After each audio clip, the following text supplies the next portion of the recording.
Oh, looks like we're over 20 people on the call now. So I'll introduce our speaker for today. It's Byron Johnson. Byron has over 45 years of experience in land surveying. He was licensed in Arizona, Idaho, Washington, and Nevada, as well as being a CFED certified federal surveyor. He's retired his licenses in all the states, but he enjoys sharing his knowledge, and we're happy to have him here. He's an Army veteran, and after his service, he went on to graduate from Texas State Technical College with a degree in civil engineering and surveying. He has both public and private experience, owned his own business from 1995 to 2010, and worked for the Forest Service and the BLM from 2007 to 2015. Lastly, Byron was an adjunct professor from 1993 to 2019. He established the surveying program at Southern Nevada Community College and instructed surveying courses at the University of Nevada, Las Vegas, University of Nevada, Reno, and Great Basin College. With that, I'll turn it over to Mr. Byron Johnson.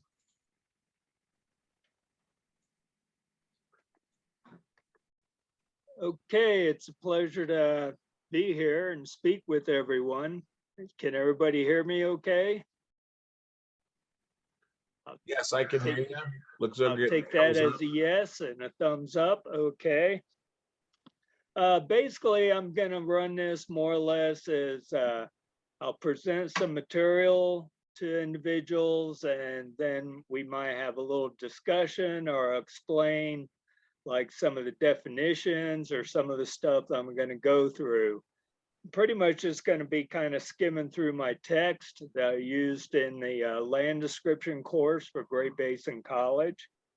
So with that, how many, well, I know there's a few, but how many individuals in this conference actually are writing land descriptions?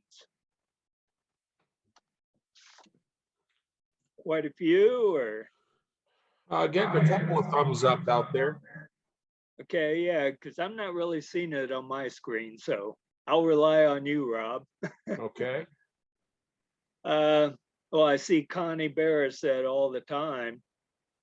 Well, one of the things I wanted to bring up, it was more of a big thing in the federal government when I was employed with BLM, that the difference between a legal description and a land description, you know, they've been interchanged quite a bit over the years. But when I was working with Bob Dahl with BLM, and we started going over land descriptions and revising the specifications of land descriptions, the federal attorneys took a little notice to the difference of us calling it a legal description or a land description. Now, a good portion of my career, I had referred to it as a land description, but I would occasionally interchange legal description with land description. What was brought to our attention at that time was the legal description basically contains to who, from who, how much, any encumbrances. It was kind of like the fourth dimensions of what could all be contained within a document. And most common, what the surveyor is providing is the land description that is contained within the legal description. So I just wanted to bring that up front for everybody, just so they kind of have an understanding of the difference. And if by chance you deal with any of the federal attorneys, that you might be questioned on that or corrected in your terminology, was about all I was looking for there.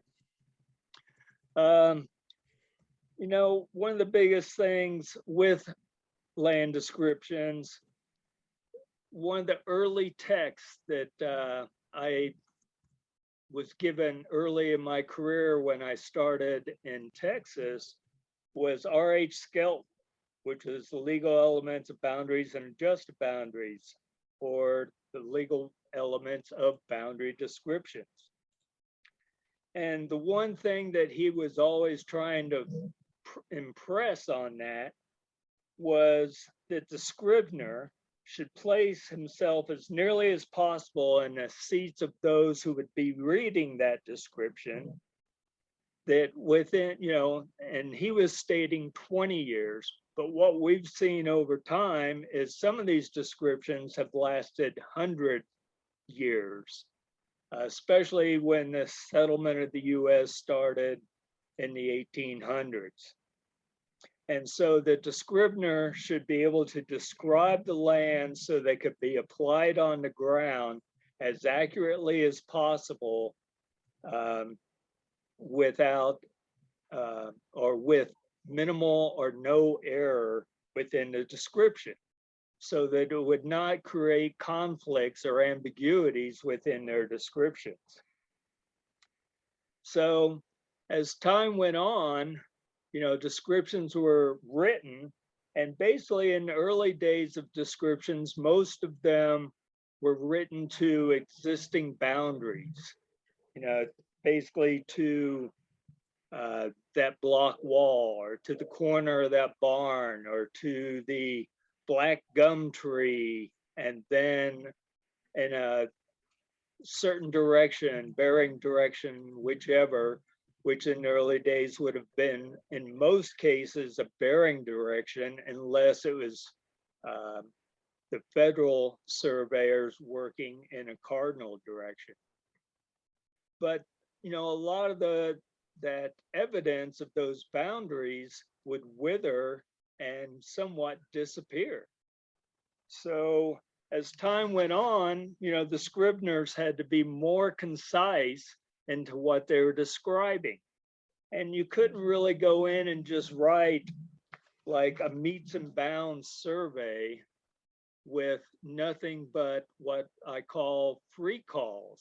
And those out there who have written land descriptions may be familiar with free calls.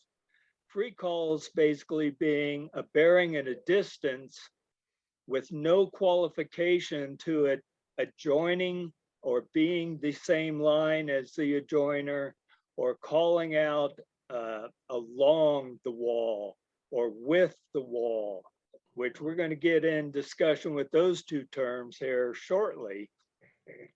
But the thing of it was, they need to be written in more concise descriptors, and also with evidence of what could perpetuate where that line was intended to be. Now, does anybody have any questions or comments about that so far, before I get carried away?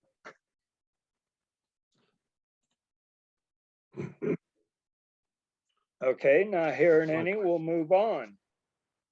One of the things I'm going to go through first is, now there was an instance when I was working in Vegas for one of the larger engineering firms, where NDOT actually had requested us to prepare all the right-of-way documents for them to acquire right-of-way in the metric system. We kind of fought that hard up front, but it was difficult to get them to understand the accuracy that they were implying by having us write these in the metric system, because they wanted it carried to 3 decimal places in the metric system, which is beyond the 100th of a foot, and generally beyond the accuracy that most surveyors are capable of surveying at that time. So actually we got about halfway through producing probably about the different right-of-way acquisition descriptions when they finally got back with us and said, no, this is going to create problems. This is going to create legal problems. You need to convert everything back to feet.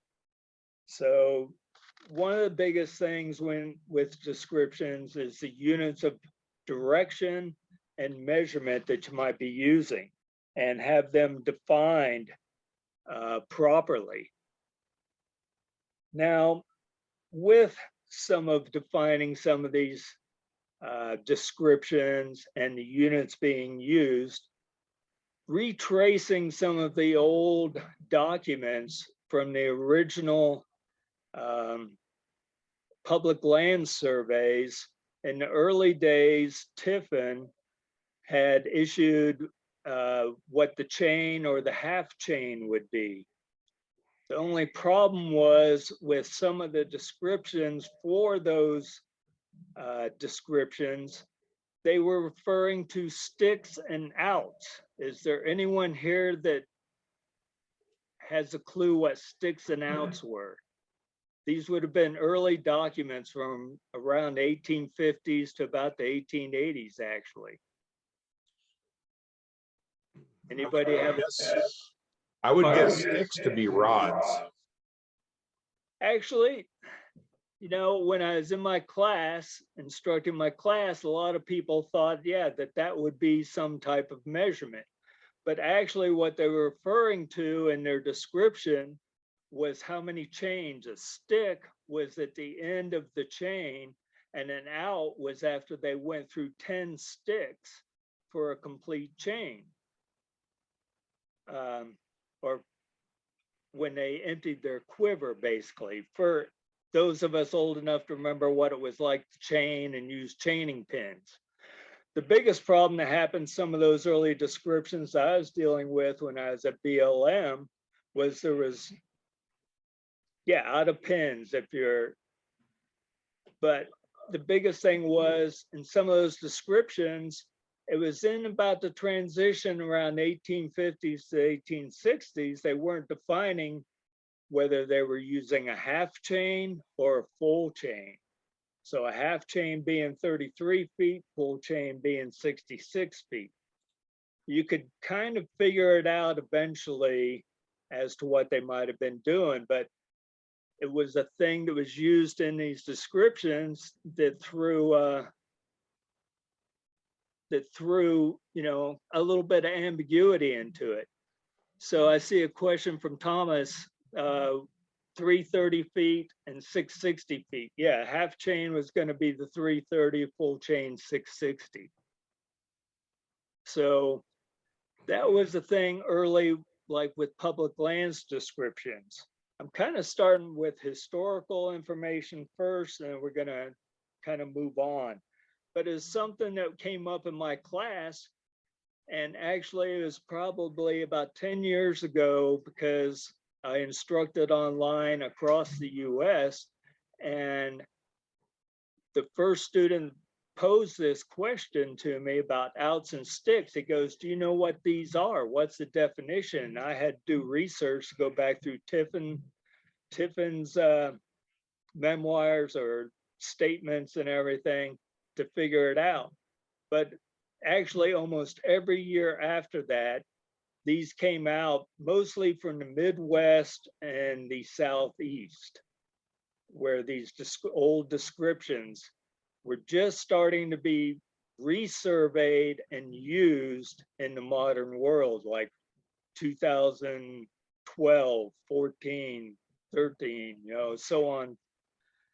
Yeah, it's just individuals that the land possibly was surveyed since then, but I'm not sure how it was, or the documents have been transferred and they just carried the same description through time. And people just know, well, that's my land sitting out there.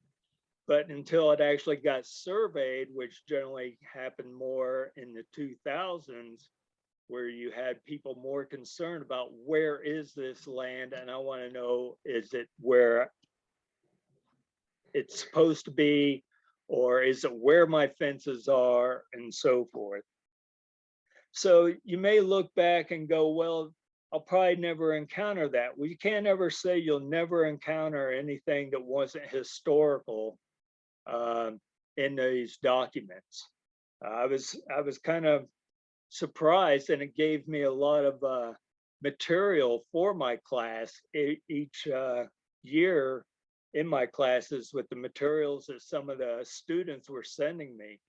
And a good portion of my students were already working in the surveying industry or may have even been licensed. And this is where they're coming up with some of these things. So when you start looking at historical things, be sure you understand what it is that they're talking about. Okay. Now, definition of terms. I'm just going to go through a few definition of terms that really create question at times. One of those is aforesaid. Is there anyone here that can tell me what aforesaid means in a description? Anybody have any clues? Thomas has. Thomas says previously mentioned. Correct. It's something previously mentioned within your description. With, when you use the word said, it's what was actually previously mentioned. What you just recently immediately previously, aforesaid is something that was mentioned prior to the last statement. I saw a hand go up in the corner. Was that a question from someone or not? Nope. No, that was an applause for Thomas. Oh, okay. Okay, now here's two terms that get a lot of discussion. The term along and the term with. Is there anyone here that can tell me the difference in those terms and why it makes a difference in how you use that term? Anyone have an idea? Do they mean the same? I'm sorry? Which two terms were they? Along and or with. I think along implies parallelity, whereas with means coincident. You're absolutely correct. Along does not mean it's actually touching the line you're describing. With is coincident, is the term used to mean coincident with the line you're describing. So the way I used to explain it in my class to people, you're either on the horse or off the horse. If you're on the horse, you're with the horse. If you're off the horse, you're along the horse. Does that make sense to everyone? My students, I had students for several years. I'd be speaking at a conference and a student would come up. I never met most of these because the classes were online. They'd come up, I'll never forget you telling me about the horse. But I found that was about the easiest way to describe the difference between those two terms. Was either you're on it or you're along it. And if you're on it, you're with it. Discussion, argument. I know it's common, a lot of surveyors, I've seen a lot of descriptions where the term along has been used, where you can kind of see the intent of it being the line. Now, where I've seen where they show that intent is they will say along the line, same being the east line of Mr. Black's parcel or something. So he's saying along that line, but he's given in somewhat the intent that it's, coincident with the same line. Does that make sense? Yeah, Jen asks, what about the word by, B-Y? By basically means in the near vicinity. It's beside, close to, or in close proximity. Okay, and Connie asks, how would you modify along the line to put it in more correct terms? I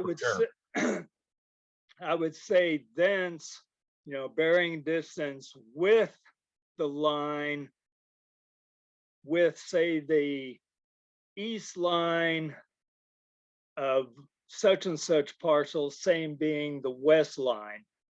Now, I've had people, say, well, that's an awful lot of terminology put in there. But when you look at it, I'm putting in this terminology, it leaves no ambiguity as to where the line is, and the lines are the same. But the one thing about proving the lines being the same is that critical word there. You would have had to have surveyed it and proven that those lines are one and the same.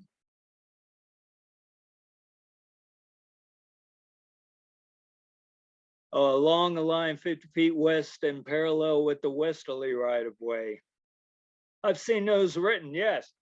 But basically, with using the term along in that instance, it's not saying it's touching. It's just saying that it's along and parallel.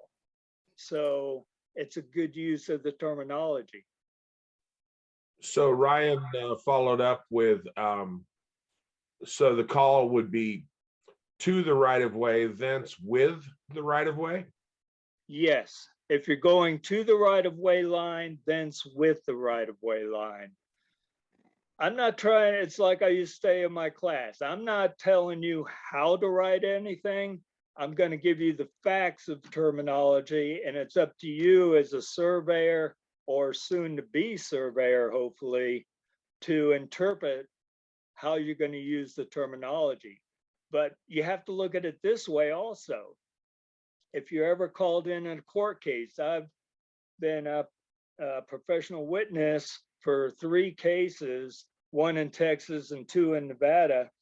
But the one thing that the attorneys and the judge are going to pull up for definitions is Black's dictionary on terms. And they're going to use that for the definitions. And these terms basically come out of Black's dictionary. So if you're using terms that the court understands, then you have no problem with terms, basically. I'm sorry, I missed that last little cue that came up on the screen, commencing at something, or did you happen to catch that, Rob? Yeah, it Working my says, way through the chats now. So Jen says, I think this is different around here. I'm not 100% sure where Jen is. I think in the upper northeast of the US. By the stone wall is considered to be coincident with the wall. Okay. Which kind of sounds strange to me being out here in Southern California. Well, this actually is a good thing to bring up, because the one thing I learned having students from all over the US, and including the Virgin Isles and Bahamas and stuff, was the differences in terminology. The one thing you also have to bring into consideration is that locality. What is custom to that locality for terminology? Okay, if it's common, and especially if it's been in a court case and accepted in a court case, that terminology was used, and it basically sets precedence as to the use of that terminology. So yes, different areas in the US applied terminology different than other areas of the US. There was one term that, okay, from Connie, I'm looking at Black's law and it says this term means misthreat. Yeah, Connie's comment is looking at Black's law online. This term means by, on, or over, according to the subject matter and the context. Exactly. Pratt So, Railroad Company and a couple others. Yeah, so that's where the difference is along, on, or by. So if you use qualifiers for what you're stating using that term, it can mean on the line. But if you aren't using qualifiers, it could mean it's in the near vicinity of the line. Does that make sense to everyone? Yeah, and I think Connie was referring to along with that. Right. Right. And in California, I've seen as Thomas commented, along a line 50 feet west and parallel with the westerly right of way of Main Street or whatever, as a Right. common way of doing a call. And he also asked, what about reference to adjoiners, like along the westerly line of Smith? Exactly. If you're there, you're putting in another qualifier for that line. Okay. So if you aren't saying same being as the line you're surveying, you have evidently proven or qualified that the line you're going along is that adjoiner line. Now, as surveying in Texas, just about everything we did in Texas was surveyed by adjoiner. And most of our descriptions you could describe by just the adjoiners. But we had to go out and prove it. And one thing when I started in Texas, I mean, this is back in the 70s, you had to do the research. You couldn't pull stuff up online. You had to go to the courthouse, and we basically researched chain of title to where title was ever first granted. So you could prove that the descriptions all come along and are matching, or when they started diverging from the original. And I'm surveying now, but this description is 10 years ago, but the original description, there was no other transactions, is this. So this person that got this description 10 years ago may or may not own everything that was transferred to them if it didn't match the actual original. You also have to be careful about taking each line separately out of context with respect to the other lines surrounding it, because any course description is part of a sequence. So if you're going along line to the west line of Jones, then along the west line of Jones, the implication is that you're going coincident with that line. So you always have to look at what surrounds on both sides with respect to that. And also, how does the caption come into play? Because in the caption, you could have a parcel of land bounded on the south by Jones, and then later on, when you call them in as an adjoiner, it's understood that the line is coincident with Jones. So I got to look at the big picture with respect to a description. Right, and that's the whole thing. If you're calling out the adjoiners, you've described your land. That's what it is. That's all. That's what you get. But then whoever surveys it has to go in and survey those adjoiner lines, correct? To prove that those are the lines. And hopefully that they have common corners. Right. That's the bounds part of the meets and bounds description. Yeah. Exactly. And this is kind of the points that I'm trying to impress, and I used to try to do in my class, is you can't just think, I'm going north 45 degrees to 100 feet, this degrees and, so many feet. You aren't calling anything out. So if somebody gets the wrong bearing orientation of how they're applying to try to lay this on the ground, it may not match up with is actually on the ground. So that's the biggest thing I wanted to bring up. And that's why I like bringing these terms up, because it brings up discussion and it opens up people's eyes. Some of us, we've been doing this for years, and then you have others that are just coming up through the ranks that may not have ever thought about some of these things that we're discussing, and things that you need to kind of take into consideration. Connie brings up an excellent point, and then that adjoiners control and bearings and distances are informative. Quite often that's the case. Correct, if you call out the adjoiners in your description. And will we be getting to curves further into this discussion? Yes, we will. Okay, then there was a question about using along for curves as well, which is... You could say along the curve, but once again, what qualifier are you going to use it with it, or you say with the curve, which means it's coincident with that curve. Let's see, I see we're already about a half hour into this and I haven't even gotten through all the terms yet. I might just go ahead and skip on through. There is one I do want to bring up. Is there any other discussion on along and with, or does everybody understand the point I was trying to pass along to everyone? Yeah, there was a comment that we kind of skipped over, and it was brought up by another person who saw it. Would it be wrong to have a description that reads as follows: commencing at the southeast corner of section 25, thence along the south line of said section? You know, that still could possibly intend unless you gave a qualifier as that line being the same as the north line of the section south of it. Then you're defining it, because the next word I was actually going to bring up was big discussion in BLM, and Bob Dahl would not bend on this term. It's between, but between denotes space. So, you know, in the field notes that public land surveyors write, they say on the line between section and section.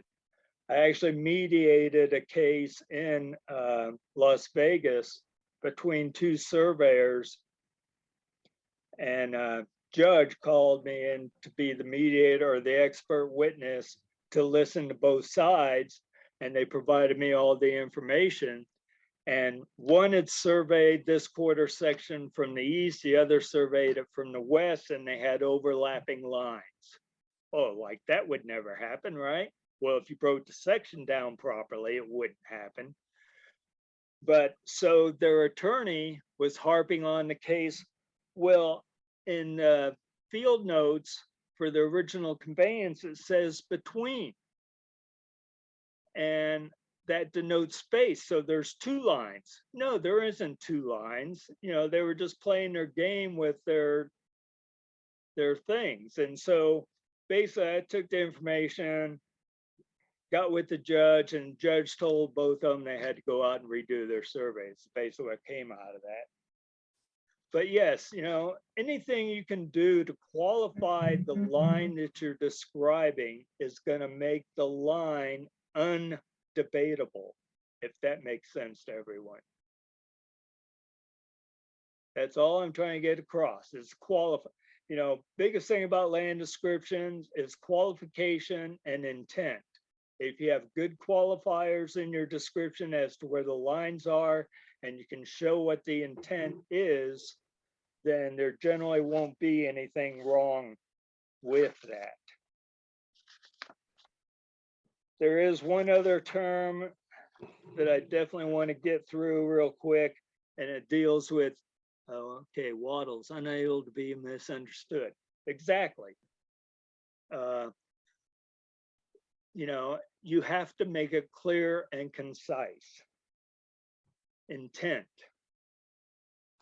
Each versus either. You see this a lot in easement descriptions.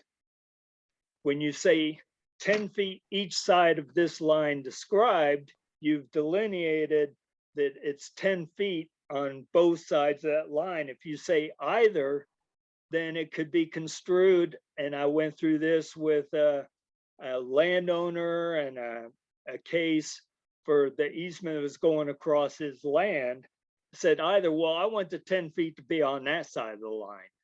How come I can't be? Because it says either. Has anyone else ever encountered that? Or because it's kind of...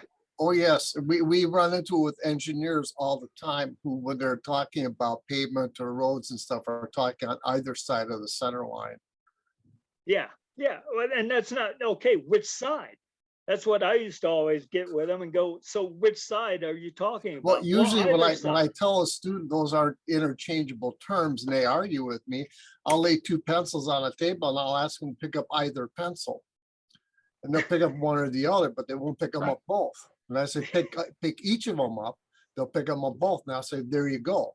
Either in each. Yep. Yep. It's So that funny was- that we bring this up because I was just watching a YouTube video, I think it was over the weekend, talking about Russian tanks of all things, on the war in Ukraine. And the narrator mentioned the tanks having some kind of a grenade launcher type of thing. And there were clearly one on each side of the tank's main barrel. And the narrator said, and it has grenade launchers on either side. Yeah. And see, it's just where people, in my opinion, have gotten a little loose with terminology, and maybe, they grew up with understanding that it meant this, when in reality that it wasn't the correct term to use for what they were trying to describe. And each and either is one of the perfect examples. I think I'm going to go on and move on since I'm burning time up here. Oh, there is one more. More or less. The term used more or less at the end of a description. I actually was a witness in Texas in a court case on this, and the attorney just ripped the opposing surveyor apart going, well, which is it? Is it more or is it less? Yeah, plus or minus, basically the same thing. He goes, you just surveyed this to the second of a degree and 100th of a foot, and you're telling me it's more or less. So by how much is it more or less? So that is a term, it was used commonly probably in the 50s and 60s and even up past there.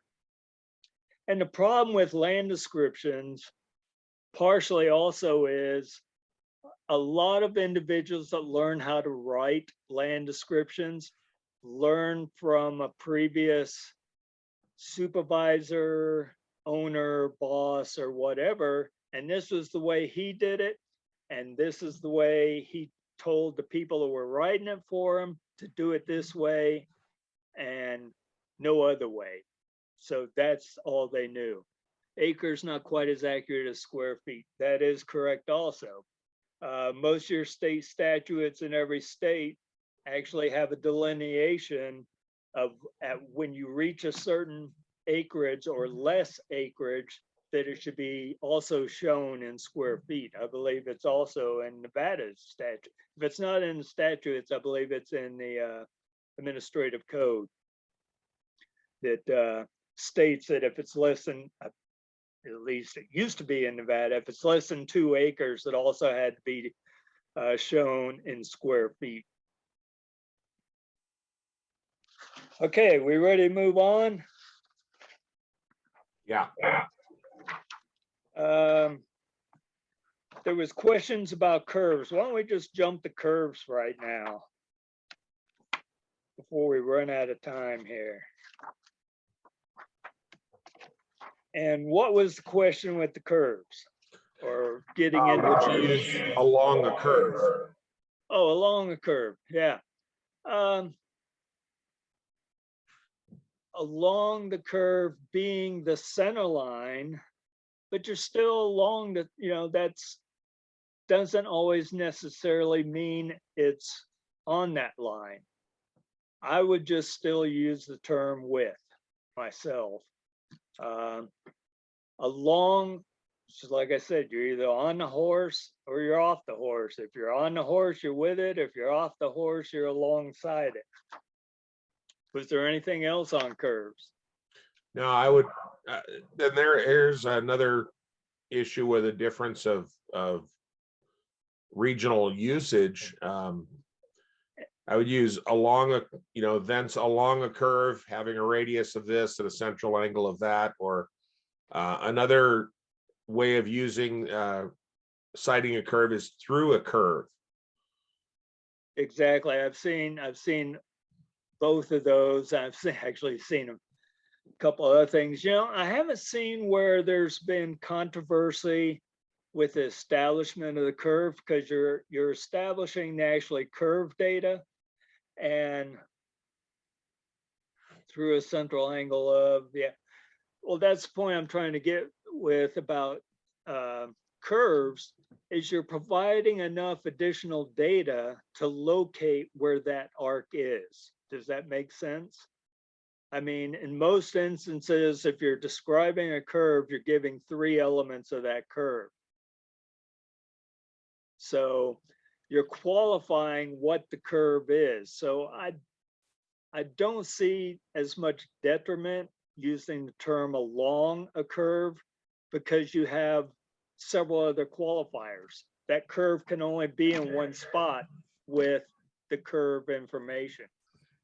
Does that make sense to everyone? Yes, no? Yeah. You have to give the geometry of the curve, but just like when we talked about adjoiners, you can't isolate it with respect to a previous and a succeeding lines. You also have, one of the things that really trips up a lot of people when they start writing curves is identifying the tangency or non-tangency condition with the previous and the following course, but also how to express the direction of the curve. I find so many surveyors that still use concave northeasterly. For goodness sakes, you don't talk like that. Why would you write a description like that? It's a curve to the left or a curve to the right. That's pretty explicit as to defining the direction of a line of a curve. Yes, and I've seen where it's been described to the left or to the right, concave, one direction or the other, even along with that.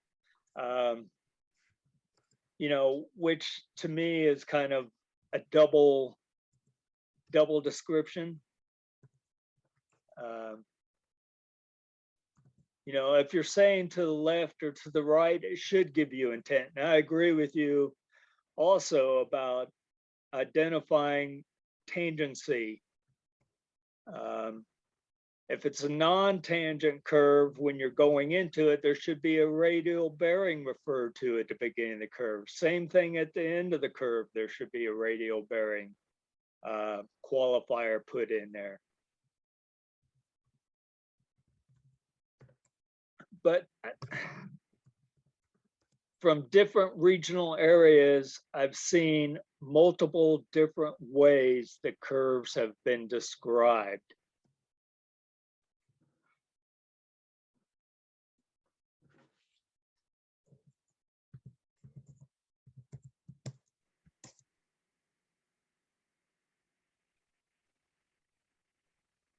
I see Jerry is referring to Cusps. Those are another thing that are people have a hard understanding with the Cusp. I actually had a county surveyor tell me there was no such thing and should never be used within survey. And it took me arguing for a while and taking waddles into them that showed that there was cusp. A cusp, Gene is asking, what is a cusp? If you think of a circular saw blade and the tooth on that saw blade, it looks like, you know, a claw or a tooth on a saw or something. And they can either be tangent or they can be non-tangent, but they take qualifiers referencing them. Yeah, two curves that meet with non-tangent points. Exactly.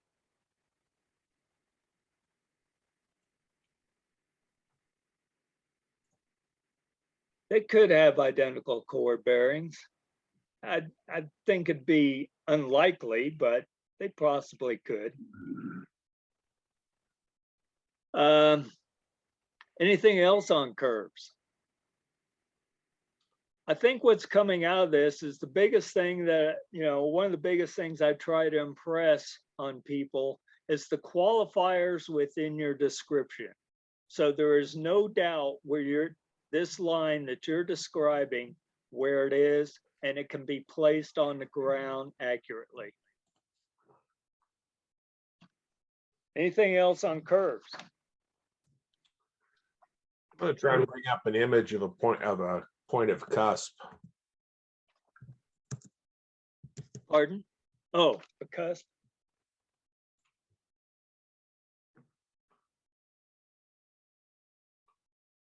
I saw there was a comment, Waddle says not to use a quarter moon as a cusp.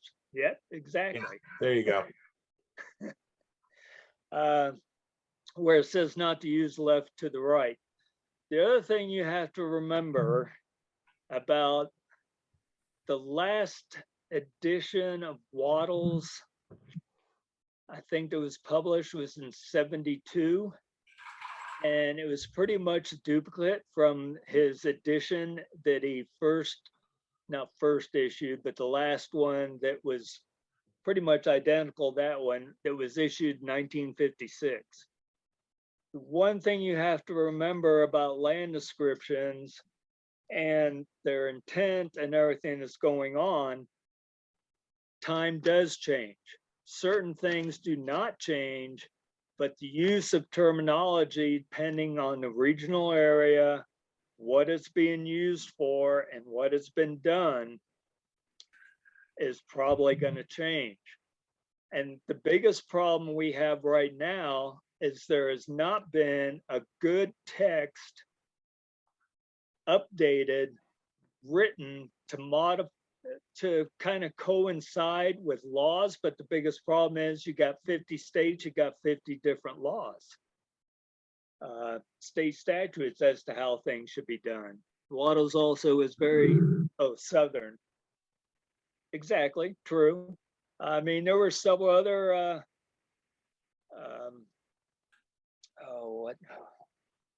trying to remember that other text. It was written in 1912, but it was actually better than Waddles. It was more explanatory and more concise as to what was going on. Can't remember the name of the text now. That's what happens when you start aging. You forget things. But Boundaries and Landmarks. Boundaries and Landmarks by A.C. Mulford. Mulford, yeah. Yeah. Some of his, I used to have that in my class because a lot of everything that is in that still applies today. It's the common sense of description writing or boundary surveying. And I believe it's out of print. Maybe somebody's reprinting it. You can usually find a digital copy online. I think you can find it on Google Books, maybe even. But yeah, Boundaries and Landmarks by Mulford. Occasionally, you can find those out of print books at your state professional society conference in the scholarship auctions. I see where Gene says Mulford still is in print. Is it a reprint or? I mean, because actually Skelton has also been updated, but it was updated by 3 engineers, if I remember correctly, in the 70s or 80s. Chrome. Oh, okay. So it's the same original? Okay, if it's a PDF, it's probably the same in the original. Yeah, it's good text. Okay. Any other questions on curves? Anything in just, well, actually, there is one thing I want to cover. Rewritten descriptions. Probably all of us that have been writing descriptions have had to rewrite an original description. And a lot of times you're rewriting that description is because the original description was difficult to place on the ground. You ended up basically surveying by a joiner and rewriting the description that could actually be placed on the ground. And it's probably about 3 years ago, I was speaking at the Colorado Surveyors Conference, on land descriptions. And I had one individual in there that was adamant, you never change the description, never. It should be the same from day one. I disagree with that entirely. If it's a description that cannot be placed on the ground or has ambiguity, it should be stated and corrected. I had ones I did for ALTAs that the original description that was given to me, I had to basically survey by a joiner to get the description for their land there.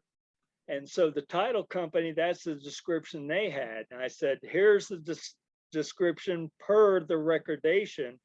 Here's the description as that it can be placed upon the ground. Does that make sense to everyone? You know, so you can't just adamantly say you never change an original description. If the description is bad, it should be changed. If you have a flat tire, you change it, right? Yeah, but you want to leave the information from the original description as a reference to what you're doing, so that it can be figured out by the next poor guy what you did and why you did it. Exactly, and I've even actually recorded both documents with the second saying this is to not necessarily replace, but have a description that can be placed on the ground. I've seen descriptions that were rewritten just simply to change the basis of bearings. I mean, and that's ridiculous. Oh, no, that is ridiculous. Just change the base of bearing. If you have a good description, you placed it on the ground, why change the bearings? Yeah, I'm going to maintain the same. If I can place that description on the ground and that's what it is on the ground and it matches all the adjoiners, I'm going to hold that same description because it's a valid description. Absolutely. The thing you don't want to leave enough information so that everyone can tell what you did. That's the important thing. And the thing you got to be careful of is the original description, though inadequate maybe today for trying to look at it on the ground, was the one that created the boundaries and there was an intent behind it.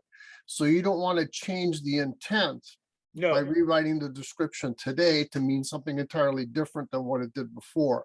And filing it with the original is a good idea because that maintains that connection. In Wisconsin, we could file a correction instrument that allows us to identify where there are errors or clarifications or ambiguities that are resolved, and that becomes part of the chain of title.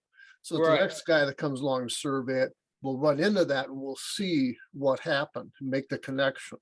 Well, you've given them, like we've always said, follow in the footsteps of the previous surveyor. You've given them additional footsteps for him to follow to qualify why you rewrote that description. Plus, it's tied into that description.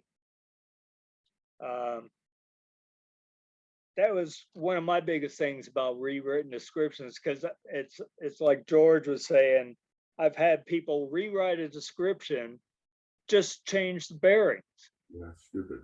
Their bearings and distances, the bearings were within a second or two, and their distance were within, a couple hundreds. So are they surveying that much more accurate? Don't think so.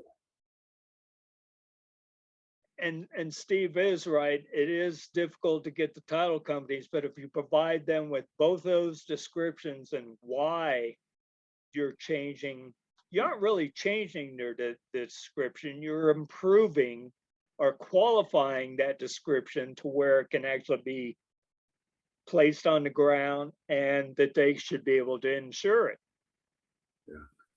Yeah. How can they insure something that you can't find, or it doesn't make sense?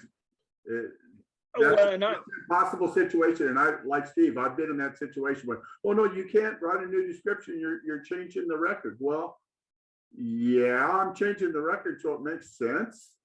So it's correct. Well, the thing I used to bring up to them, I go, okay, when you get taken to court, and they say this isn't the land that you have a description of that is actually on the ground, what are you going to do about it then?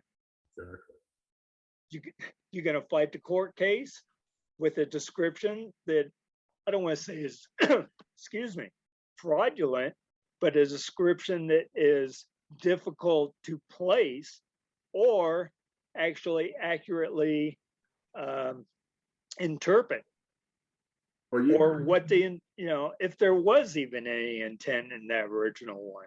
You've actually done them a favor because you've actually gone to the trouble and the effort to figure out what the description was and what the intent was and what the actual ground involved in that description was and where it is. And they couldn't do that. I see Connie's comment, and that's basically what we're saying. The description, the description of record is being described by this new description because it can be placed on the ground. And if you're making qualifiers in that to the adjoiners on your new description, there can't be any argument of, well, I guess there can. Anybody can argue anything, but it's less likely. Yeah, Steve Parrish's comment was when we find a fatal error in description, it's difficult to get the title companies to correct the description for future reference. And Jen's comment was, it's like having your documents on a floppy disk. Sometimes it's time to upgrade. exactly. Only about half of us know what floppy disks are here. Who wants, I've got some descriptions. I don't have them with me. I've got them downstairs with references that students have provided me that made no sense whatsoever, that could not be placed on the ground. I help them as much as possible, but I go, you're going to need to have to go run chain of title. If the title company won't do it for you and your client isn't willing to pay for it, well, you're running the risk of not running chain of title, of being fraudulent somewhat in your duties as a surveyor. Because if you're going to put your stamp on it, I want to know that this is where this is, and it can be placed on the ground. If it's a description that can't be placed, it needs to be upgraded. It needs to be updated. And sometimes it just takes, I found in those instances with the title companies that the client can actually pull some weight with the title company once you get the client to understand your purpose of rewriting that description.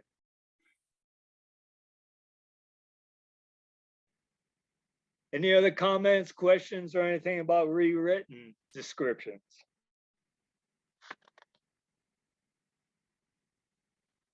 Okay.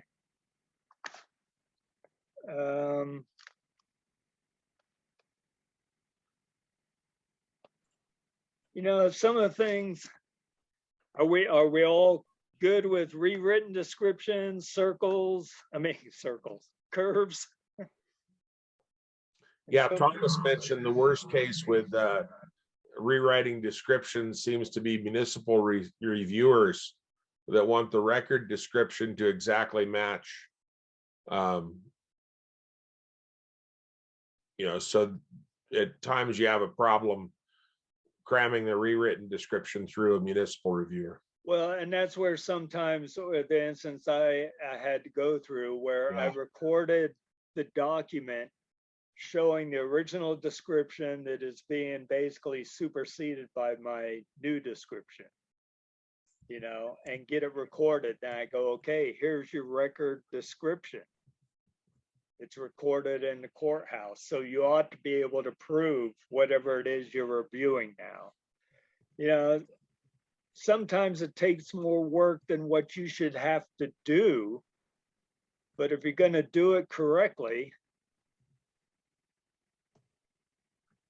oh, yes, Steve Parrish brings up a good text. Descriptions I have known, but I could do without. Right. That's excellent. And actually, I met with him, oh, that was years back. Actually, when he was first put that book out, I had him sign it. I have a copy of it. But it was great discussion with him. I remember after his talk, sitting in the cafe talking about description. At that time, I think I was surveying still in Texas. And you talk about some bad descriptions sometimes in Texas. I was able to relate to that text so well.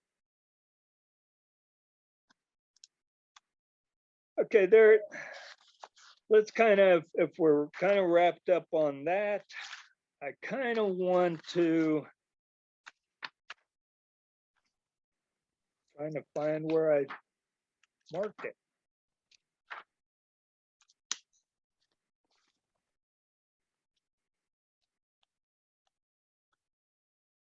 Okay. Let's kind of circle back to public lands a little bit. One of the biggest things I encountered working at BLM was we get individuals within the entity that love to use the term half without qualifying the term half of how it was to be used. In public lands, and it's within the definition in the glossary of public lands of terms, glossary of terms, that half dealing with public lands should be divided in half adequately or proportionately. But you go to the private sector, and a lot of people look at half being quantity, not proportional halves.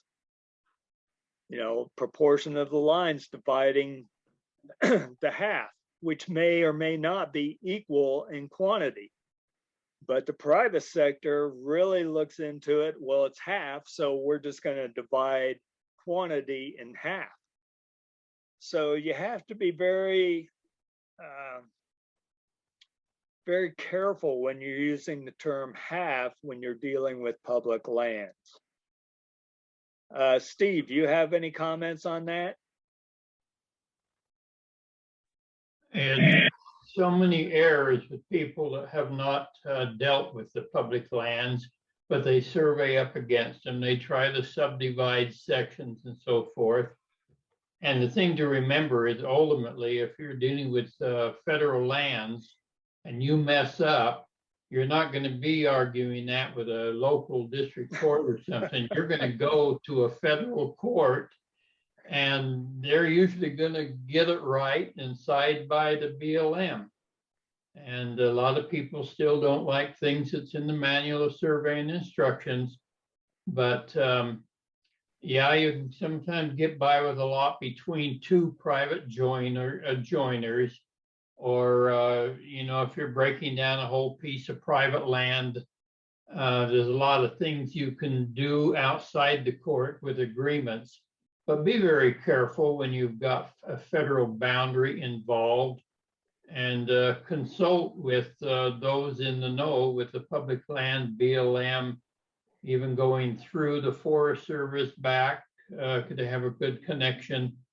So yeah, public lands and private lands have had their share of controversy. Especially when it came to the description of a half. I mean, Yes. I don't know how many times while I was there and I was doing land description reviews, and I just beat my head against the wall trying to have people understand the difference between quantity and proportional halves. And when the private surveyor is dealing with lots and they just want to do half of a government lot, you know, there's trouble of brewing right there. Oh yeah, well then, okay, is it the north and south half on the north tier of lots? And is that being, you know, then that has to be divided proportionally, and is it a broken boundary along that north line? There's so many different things, Yeah. especially, and that's where we saw half being misconstrued most often. I'm sure you did too, Steve, in the lots on how they were dividing them. Now, if you divide them east and west, it still has to be proportionate. If you have a broken boundary running along there, you still have to be, it's a lot more work than just quantity. Yeah. Another quick thing, many times a description has made it out in a patent that had an error in it when the patent was written, and it didn't describe it right and very misleading to the people. So there are some ambiguous descriptions in patents that come along, and you need to work with them and deal with the BLM usually to come to a resolution of what you should be doing with it.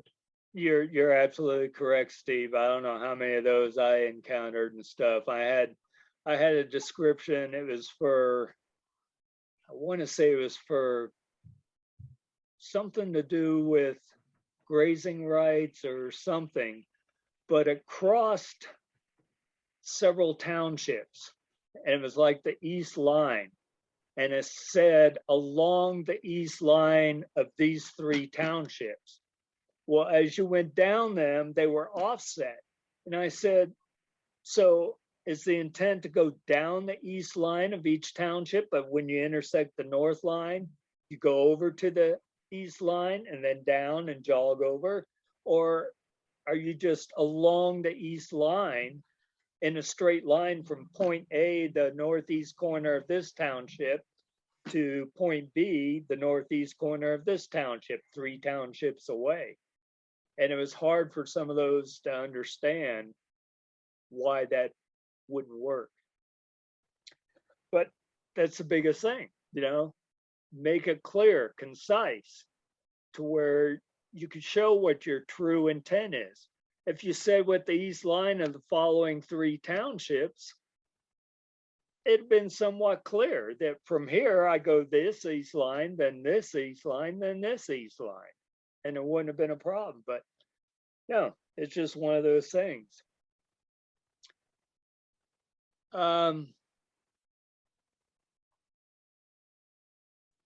So we kind of beat up half.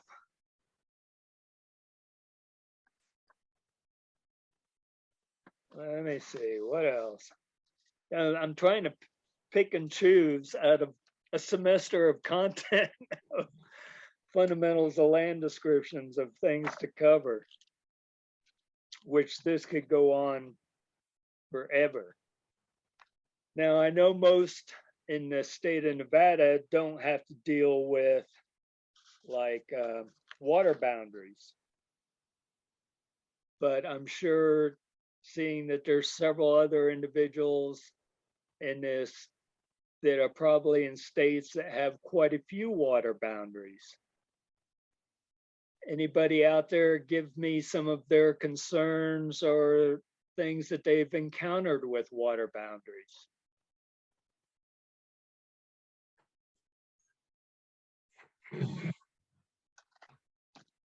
Well, first, you have to determine whether it's private or federal when it comes to a water boundary, and that determines basically how it's going to be surveyed or how you're going to delineate that boundary. If it's private, it generally probably going to fall under state law. If it's federal, it's going to follow under the federal law or federal guidelines as to establishing those water boundaries. Anybody out there dealt with water boundaries or occasions? Or I did more so in Texas than I did have here in Nevada, other than when I was at BLM along Carson River, where they're trying to write easements along the Carson River, which is ordinary high water here along the Truckee. You've got lake boundaries along Lake Tahoe that are riparian. It can be, and even wetlands. I mean, you can get into all kinds of interesting situations trying to figure out where those lines are. But the evidence is there if you take the time to look for it. Exactly. And I even had a description, I was retracing a boundary on the Truckee River that said to the high water mark of 1956. There you go. Did you find it? There was no record of what the high water mark was in 1956. Plus, if the high water mark has risen and the bed of the river is state, they no longer, if the high water mark of 1956 was below what it is now, they don't own that part. They lost it.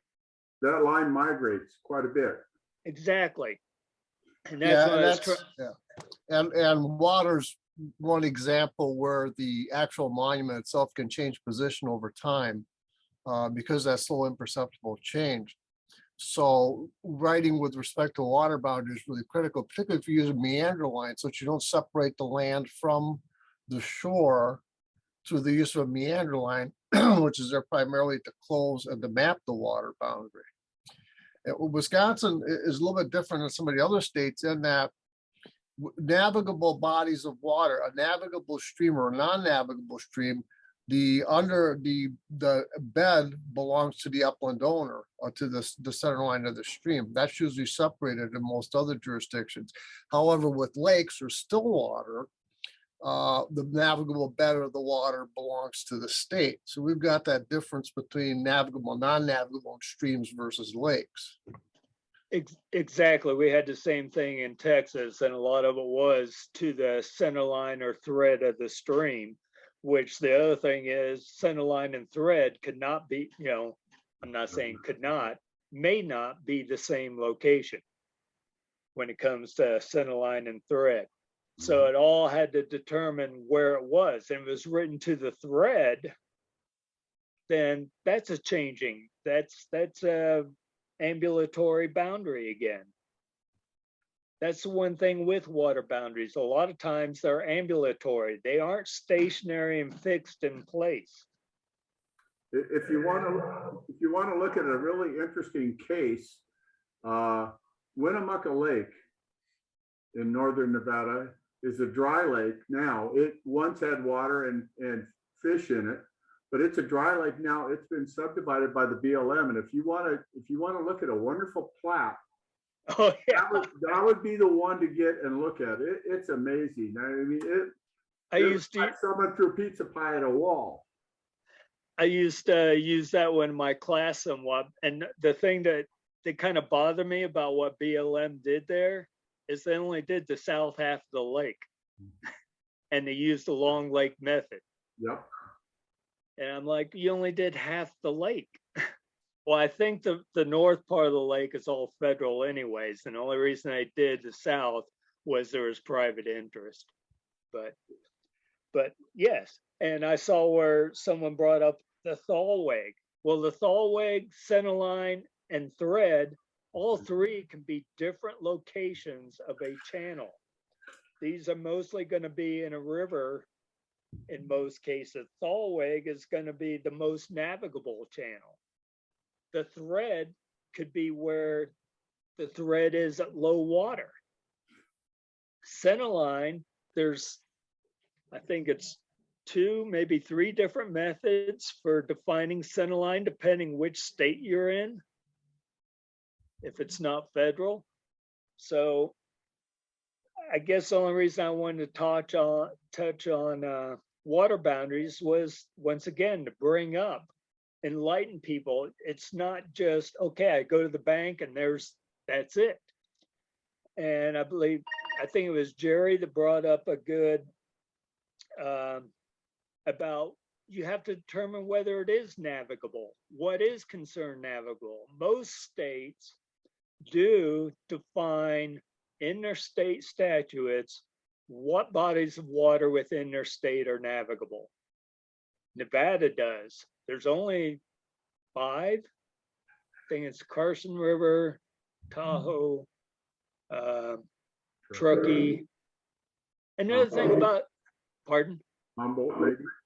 Yeah, I'm trying to remember what all they were now, but the other thing about navigable, it doesn't mean, it could be a navigable stream, but there might not be any water in it at that time. Carson River is a perfect example. It was considered navigable because it starts in the mountains east of Tahoe, and they used to use that for bringing the logs down to the mills in the spring and the high water season. And then in the low water season, they couldn't bring anything down, but it was defined as navigable because it was used for commerce. So, you know, I'm just trying to bring up things that you may encounter that you just can't take for granted. And what I've done. If I'm not mistaken, the Colorado River has changed course enough down in southern Nevada that there are pieces of land that were in Nevada that are now in Arizona, and there are pieces of land that were in Arizona that are now in Nevada. I think you're correct, because when I was at BLM, I had to work on the boundaries for the state of Nevada. And the most difficult, as we can all imagine, was the boundary between Nevada and California, and actually the boundary between Nevada and Arizona. Because I think I had 8 different locations for centerline of the Colorado of what each state was calling ownership to from the 1930s up to current. And so I think if I remember correctly, Arizona and Nevada settled on just a not a medial, it was kind of like a medial line, that this line is going to be our state line now. And hopefully it falls someplace in the river for the future. So, Rob, how long are we running today? Well, as long as you want to keep going and we still got people attending, we're still have 25 attendees. Okay, well, I'm good. I was just kind of hit highlights well, here's something else good. I just flipped open the page. Railroad curves. How many here have dealt with railroad curves? How many have enjoyed dealing with railroad curves? Nobody. Yeah. Well, the thing you find out with railroad curves is the other thing is ownership defined by center of the tracks, or was it defined by right-of-way dedication? Because some of the railroads, the right-of-way is not defined by center line of track. It's actually, they had a right-of-way that used simple curves for their right-of-way. Those were the best because you could place those back on the ground fairly easy. When you're dealing with railroad tracks and centerline, the right-of-way is based on centerline. Also, depending which railroad you're working with, how they define where centerline is defined of their railroad. When you get to the curves, I saw one individual say spiral. Yes, they are spiral. They are not on chord definition. I mean, correct. They are on a chord definition. And generally they are on a 50-foot chord or a 25-foot chord. So you have to determine in the railroad calculations, were they 50-foot chord definition for their curves, or were they 25-foot chord definitions in theirs? Sometimes there were 100-foot chords too for the definition of their curves. And trying to get that information out of the railroad companies can be somewhat difficult at times, because a lot of them there have no idea where that information is anymore, because maybe a lot of this was done in the 1800s. I see where Ryan's saying right-of-way wasn't spiraled, right? It depends. If the right-of-way was dedicated by documents for the right-of-way, chances are it was not spiral. If the right of way was established from center line of tracks and the tracks are spiral, then your right of way is spiral. But I have worked with some of the railroads and they said, you know what?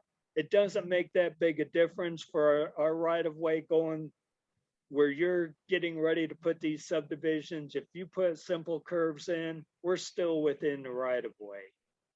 And it wasn't a big deal. Then I've had others that were sticklers. Well, we need it back to where it was. Well, can you show me where it was when you first laid those tracks and where all those stakes were that you surveyed and set? Or am I just using your tracks as they lay now? Which tracks can be kind of somewhat ambulatory themselves. Not as much as rivers, but any other comments on railroad curves?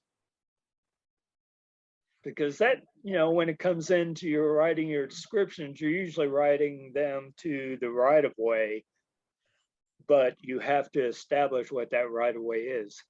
So Byron, we had a project on the Truckee River along the what's now the, I guess, the Union Pacific Railroad. Used to be able to get the records in Sparks. Now you have to try and find somebody in Omaha that'll dig them out. But at any rate, we had river and railroad right of way and railroad right of way. And of course, the tracks have been moved, and the right of way was based on the tracks. Yep. That area, it was a mess. Oh no, and if it's the same area I think you're talking about, that's where they realigned the Truckee River also. Mm-hmm. And there's still I don't know if it's actually in court but it's still being disputed quite a bit along that stretch. I don't know if it's resolved or not either, but well, I know, last I knew it wasn't resolved. I know Ryan Cook and I scratched our head for quite a few hours trying to figure out what the heck we needed to do. And then, of course, there were some surveys that had some different information that put together too, which didn't help. Yeah. And I saw where somebody, I didn't catch the name real quick, but I saw where they said they had right of way that was done in 50-foot chord definition. And yeah, good chance it was. Yeah. That's the thing with the railroads. Yeah, that was Connie. Oh, Connie. Okay.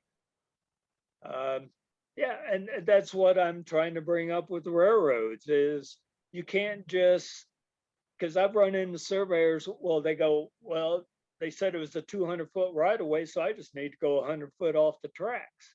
Well, no, you need to find out how the right of way was established for those tracks. Is it based on the tracks, or was there a right of way dedication and the tracks laid within that right of way? Well, and that's another problem in this country. Now they're taking a lot of railroads out. They're removing the tracks.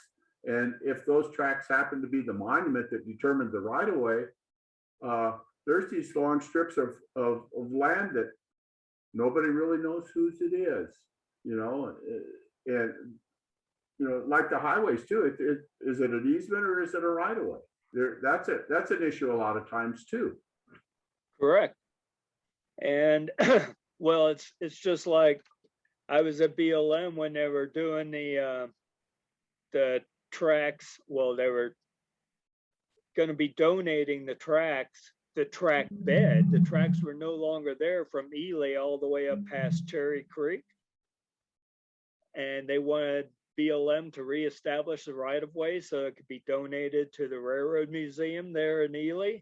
And we're like, well, is there any reference of where center line of tracks was? I mean, there's a bed. The tracks have been gone for probably close to 50 years now, if not more.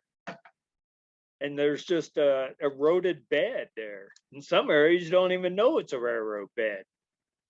And it's like, okay, so how do we put this back?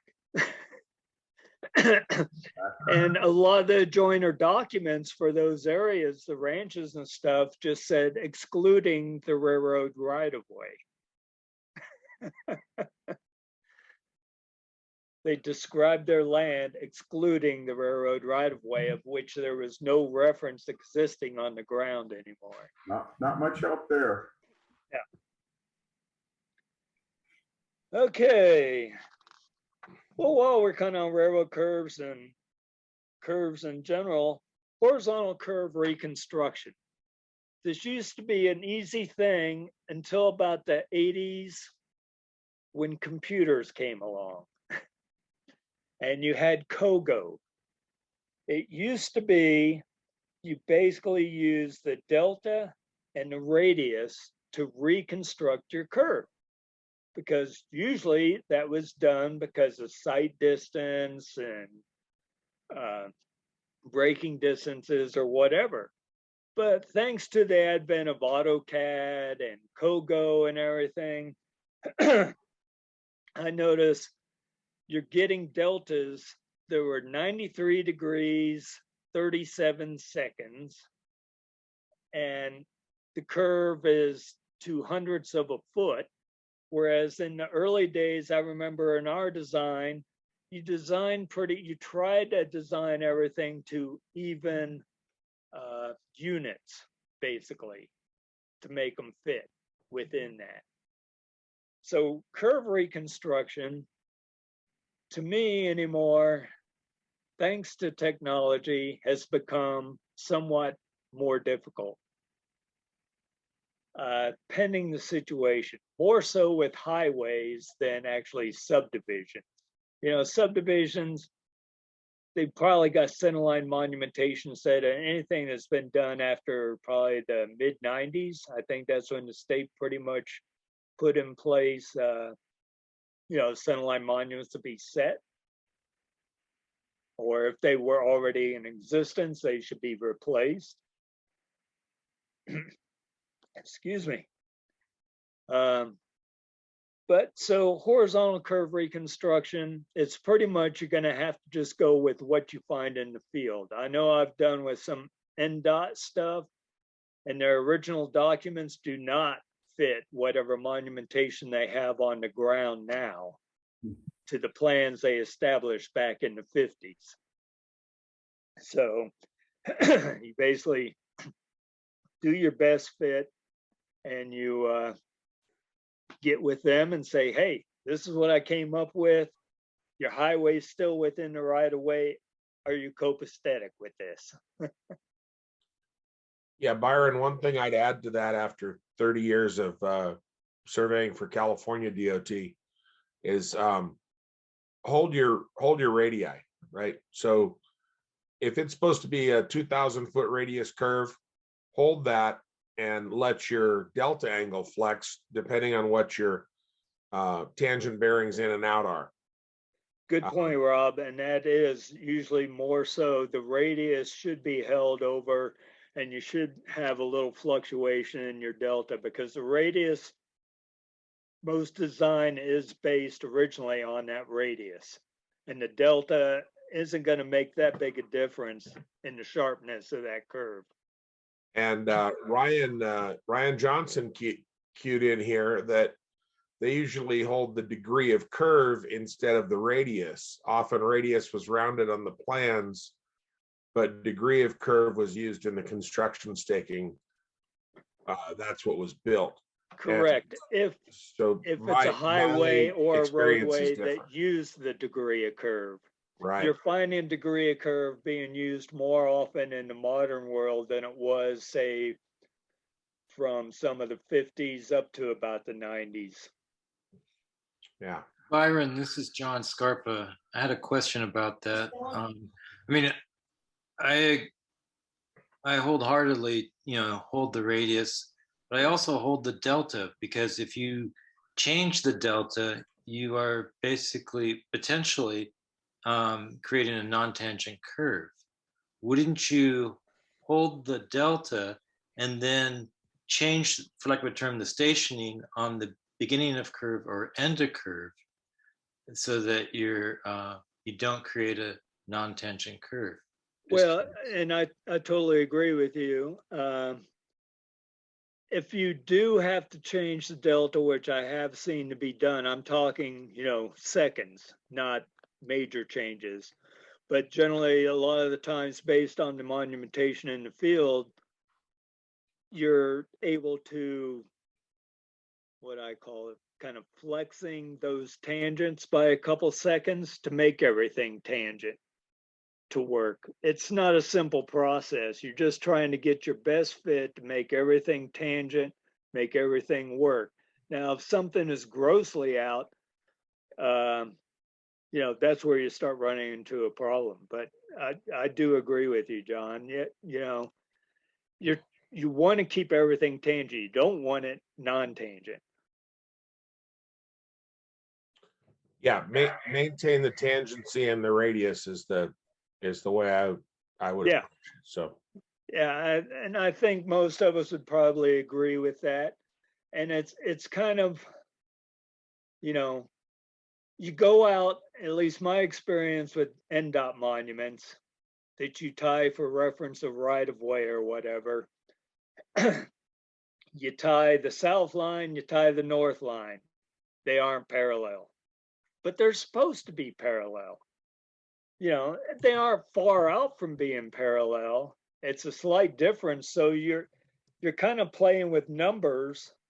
How can I flex these to be parallel but still be on the monuments to acceptable tolerance? Does that make sense to anyone? Comments on that? right, if you we tend to take the numbers that come back from the field as a hard digit, right? I mean, Exactly. it's down to the, depending on what gets imported into your CAD system, it could show you four places to the right of the decimal.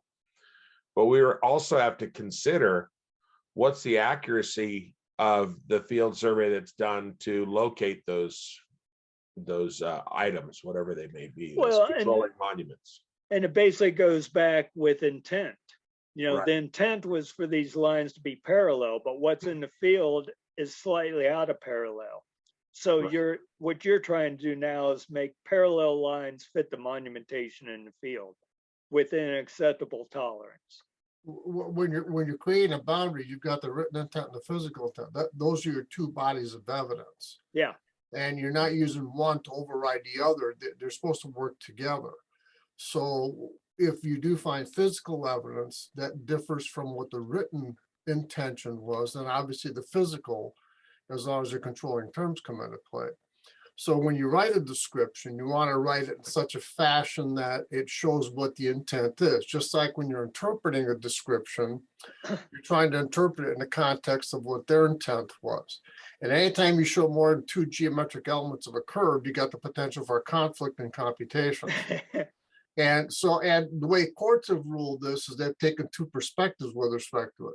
Generally, what happens is, as you say, you pick nice round numbers to work with, and then everything else is computed from that, and those are going to be oddball numbers.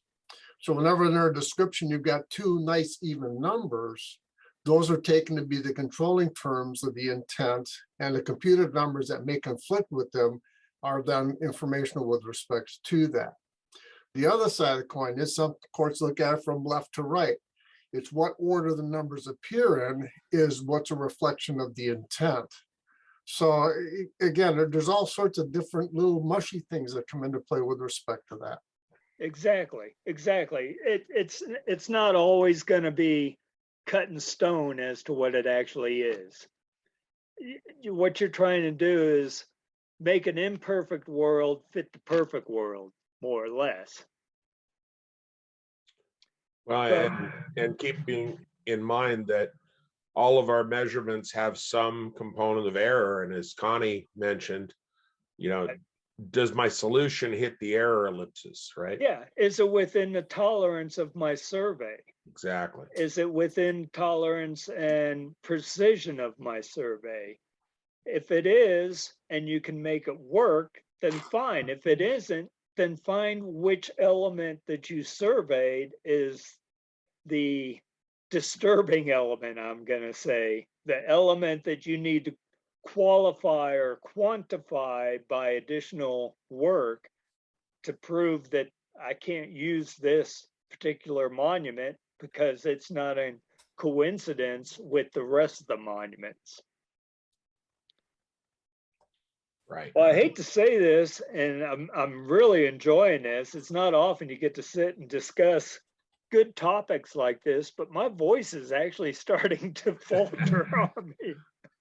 Well, then, with that, Byron, I want to thank you for your presentation today. And if anybody's checking the screen, look who just snuck in his sunburned face that matches his shirt is Mr. Trent Keenan.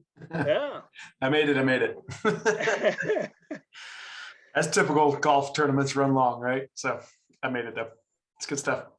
Yeah, thanks for taking the time, Brian. I'll go back and watch it. But I want to thank all the participants, because this is what I used to like in my classes, where you bring up these topics and you have these good discussions on what everybody's doing, and the seasoned veterans provide their views to help the unseasoned veterans. absolutely.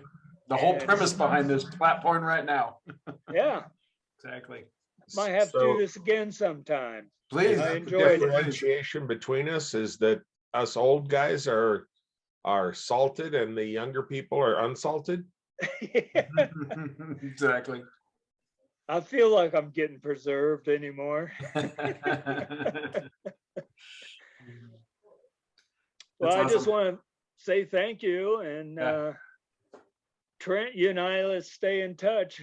I might be up to doing something else someday, or continue with this. Yeah, absolutely. No, I love it. I definitely, we'll find something else for you. I know you're about to go hit the summer road trip, so enjoy and drive safe, and we'll definitely check back in with you over the fall time. I appreciate that. Awesome, guys. Give me a call, Brian. I will. I will. That's right. Awesome, guys. All right. Thanks everyone for hanging in there. Got a lot of comments, thank yous, and good sessions in the chat box, and we appreciate your time, Byron. Yeah. Good talking My with you. pleasure. My pleasure. And I got to see some good old friends. Yes, you Yeah. did. All right. Awesome, take boys. care, everybody. Have a good night, everybody. Bye-bye.